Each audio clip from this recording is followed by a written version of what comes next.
First of all, I just arrived from a 6-month tour with the Ambivalent Crowd. So we stayed in Australia for 3 years, 1 month in Hong Kong, 1 month Bangkok, 1 month Singapore. And when I arrived in Manila,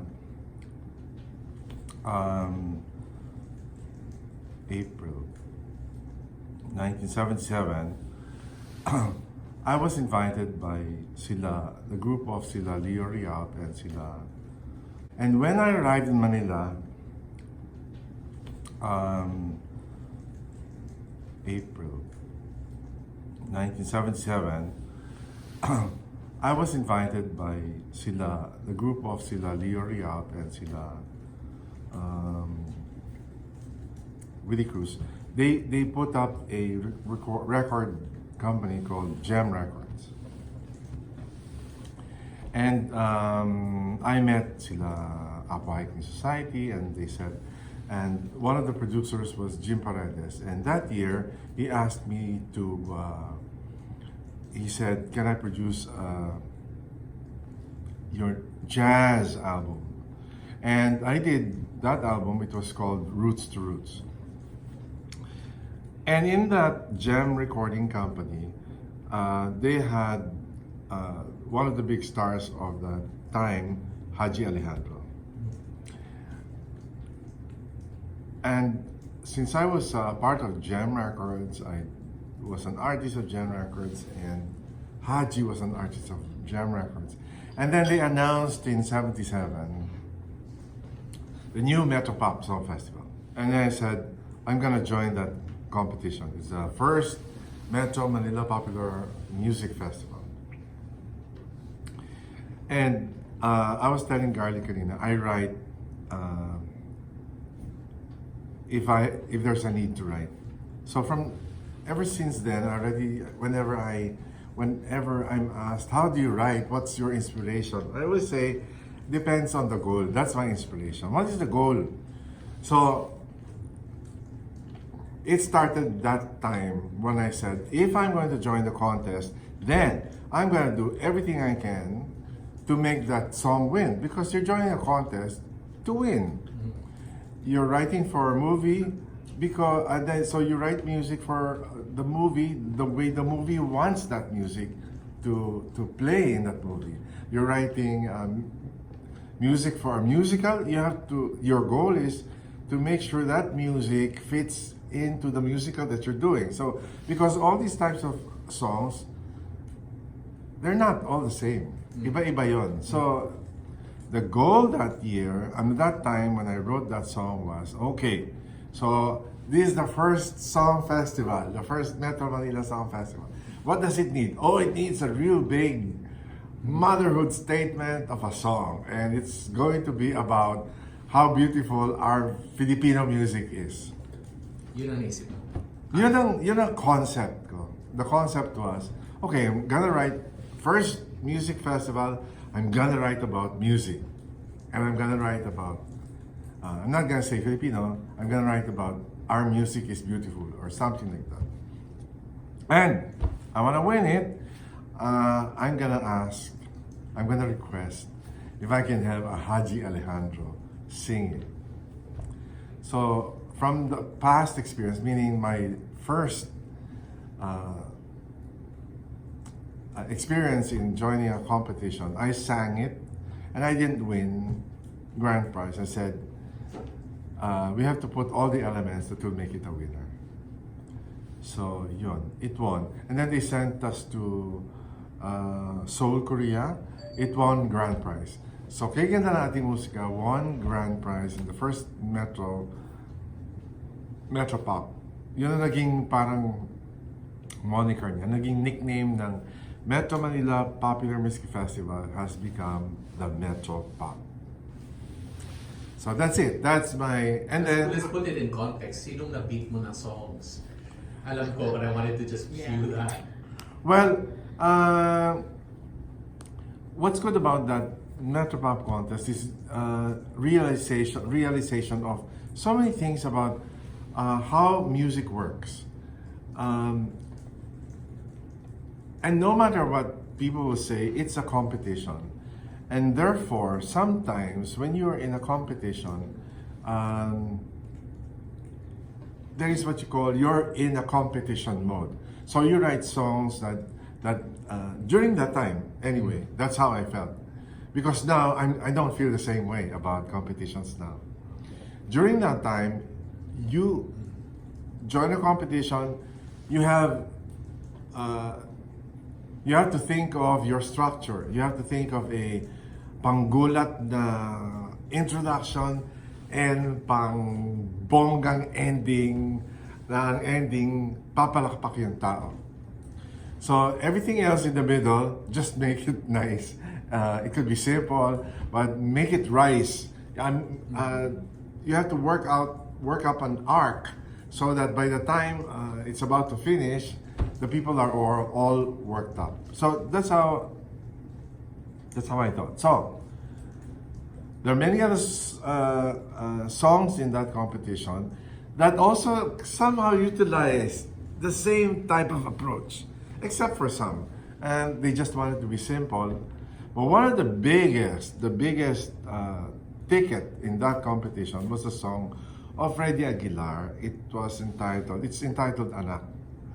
And until now, it still holds the record for being the only Filipino song that is known probably worldwide. Not probably, that is probably known worldwide. The only Filipino song, which is why whenever we do our advocacies, we always say it's very important that you write in your language. Because it doesn't really matter. Marami namang songs na nagiging hit na it's not in English, it's in their language. So anyway, ang laki ng jump. Ang laki ng tinanong. What are the other songs? Anak, Celeste Legaspi and Nonoy Gallardo teamed up and they had Pagdating Mo. Is that the song? Yeah, I think so. And third prize winner was Nonong Pedero's Narito Ako, sung by Chris Vermont.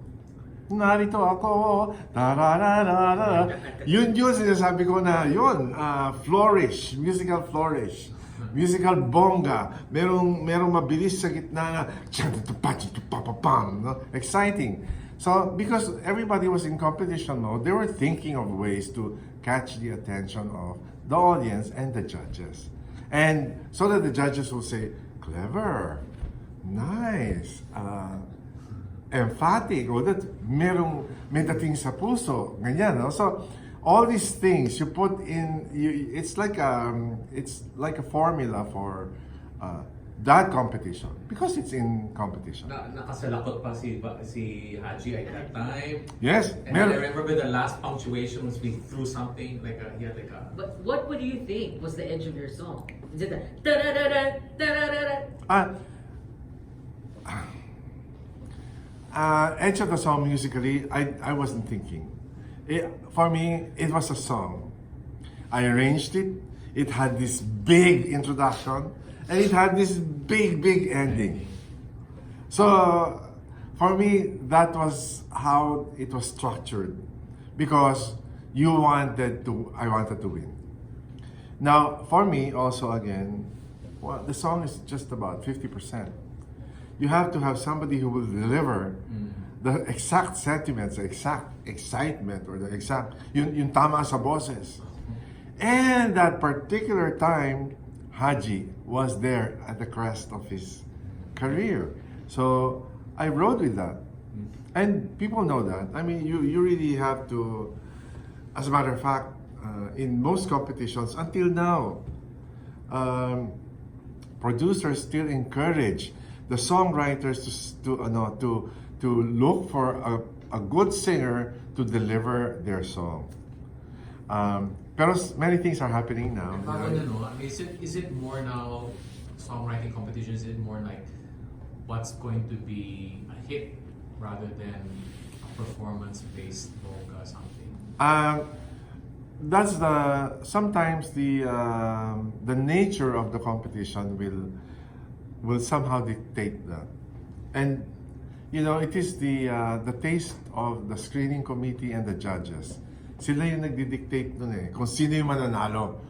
Pero kung sino yung magtatagal, it's still the audience that will eventually dictate that.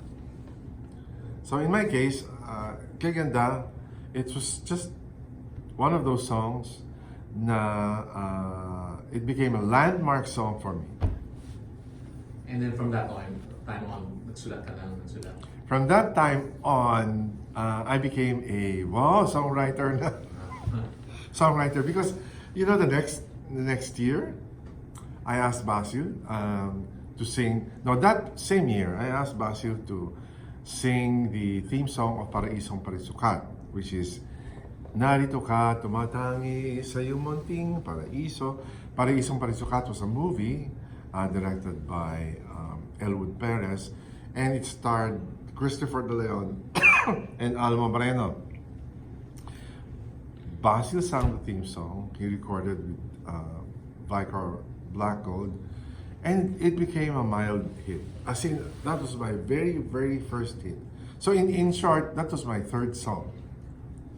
Paraisong Parisukat was the title already? Yes. So Yes. you just wrote around the title? Yes, I just wrote around the title. Of course, when they give me a script for a movie, when you write a theme song, you read the story of the movie and try to encapsulate that theme, that story, into a 3-minute song.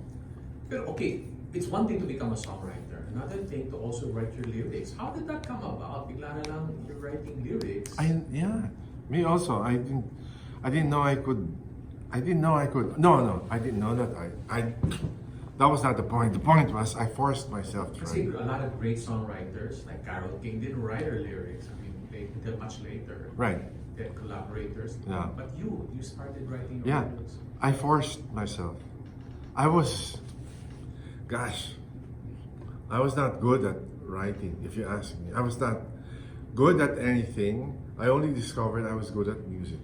When I was in high school, all my grades were terrible. I was,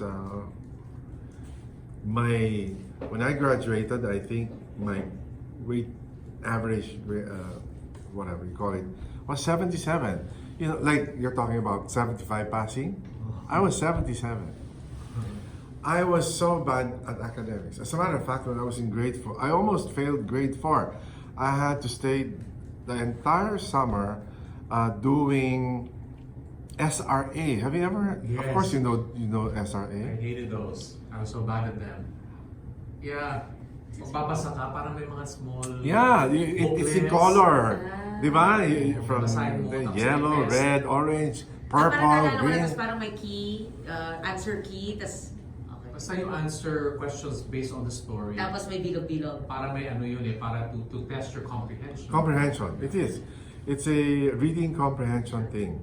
So I had to endure the entire summer doing SRA. Just so they can promote me to grade 5. Anyway, that's how bad I was. Even in my first year college, it was like, my highest grade was 2.5. Of course, the highest is one in UP. When did you graduate, by the way? UP. When did you graduate? Kasi remember you started studying, then you got even more active to the... And what did you take? You shifted from piano to... Music composition. So my degree was Bachelor of Music, major in composition, 1983. So I started in 73 at the College of Music. I ended in 83. That's why I always say, ako suma din, suma 10 taon. You finished 1983? Huh? Why? Abi- MRR ka? Wala bang MRR sa UP noon? MRR. Well, I wasn't MRR. I finished in 4 years, but I know many friends MRR. Maximum residency. Something. Something. Yeah. So may Registration. cut off at one point. 7 years ang cut off. If you're a 5-year, 5 years ang ano mo, you can only stay until 7.5 years. If it's 4 years, you can stay only until 6 years. So it's course plus 50%. I mean, in Something like duration. It's a side trip tayo. When did you meet Mrs. C? Okay, so I was teaching Tapos in natin yung UP. kwento, di ba kasama nag-social, nagparaiso-parisukat siya. Bakit kasama doon para tunay na ligaya? Wala pa siya doon. So it's gonna take some more time. Okay, much of the music I wrote 79, 80, and then 81 was for Basil.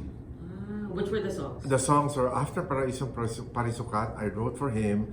Tuwing umuulan, Kapiling Ka, Kahit Ika'y Panaginip Lang, Iduyan Mo. I wrote for him Sometime Somewhere. I also, si Basil lahat yun. And Hindi there- nagselo si Hajji na siya nanalo ng first song mo tapos bigla nag-shit ka kay Basil. How did that tandem crystallize? Wala ka na sa Gem Records by that time. No. I was, okay. Okay, very simple. The tandem became Basil and Mr. C because he got me to be his music director. Now you're asking, why didn't Hajji ask me to be his music director? Kasi meron na siya music director, si Willie Cruz. And he sang most of Willie Cruz's songs. Fantastic songs and fantastic tandem. That's why I only wrote one more song for Hajji, Ikaw at Ang Gabi. And then, Parang disco yun, no? Disco. Ha? Parang disco. Disco. Ikaw at Ang Gabi. Ta-da-da-da-da-da. You wanna hear what the concept is? The concept is, pero you won't see it in the lyrics.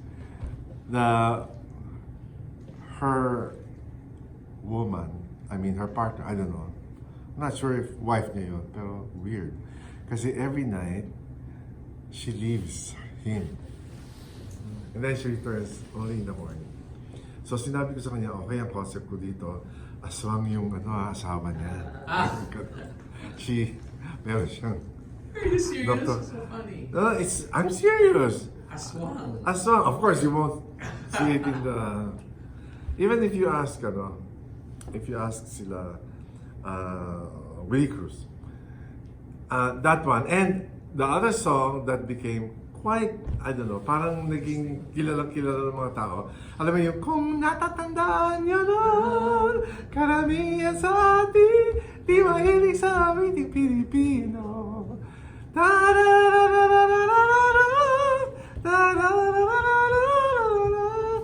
Kung nalalatanda ng radyo, kung nakikinig kayo kung nanonood kayo ng TV, masasabi niyo sa inyong sarili, di na huli ni hali, hali, di na huli, sa ating musika. It's still about writing music. Sariling likha, tan-tan, Hajji. So if you will see his album, na ang album cover niya, parang merong malaking piyesa, tapos parang lumusot siya doon sa piyesa, nasira yung piyesa, na lumabas siya doon sa piyesa. Ano bang title nun? Something OPM. That was the very, very first album na ginamit yung term, the OPM. Siguro na point ng OPM. It's supposed to be Danny Javier. Really? In fairness kay Danny, no? I heard it was Danny who referred it to be Ito. original Filipino music. Ito, strictly OPM. Strictly OPM yan! O, tingnan mo siya! Everything's going on now. Ganda. So, okay, back to Basil. So now you created a tandem with Sorry, Basil. can we Yes. go back to the songs lang? Like, tuwing umuulan, what's Okay. the special... Yeah. I mean, when I run down the songs with you, I want to know, give me a trivia about each song. Something interesting about it. Is it in the way it was composed, or the lyrics, or what was the inspiration, or the time of frame that it was happening? Give me trivia for each one. So, tuwing umuulan. I won't ask from all the songs, but the significant ones. Yeah, well, Tuwing Umuulan is one of those songs, para sa akin, na imaginary. I mean, it's the first time that it's not something like I heard the story from somebody. Kasi usually we are inspired also. Okay, so when you say, oh, why these popular songs? Again, the goal was to make sure that the song I write will be heard on the radio. Okay, so that's the goal for writing pop music, popular songs. So when Basil asked me, can you write songs for me? Ganito, can you write a song for me? Tuwing umuulan. So, what's the term there? Gawa-gawa ko rin yung kwento. Pero the kwento is, the concept is, yeah, thank you. Fictional. Pero I like the idea that you were spending time together making love, and the entire time it's raining outside and you can see. I always realize that I always love looking at the rain through a window. Kasi every time I describe it, you're inside the house. If it's an aircon house, you don't hear the rain, but you see the rain falling. So it's silent, but you see the torrent outside. I like that feeling. I like that eksena. That kind of eksena makes me create more eksenas. Things that are happening inside that room. So, tuwing umuulan at kapiling ka is about a couple, and they're so in love with each other. They're spending the time together. And yun na, yung kwento. Aalis na yung girl kasi tumigil na yung ulan. So that's why, sabi niya doon sa kanta, sana wag ka na tumigil because I want to spend the entire time with this person. Yun na siya. Yun lang ang pinaka main theme. No?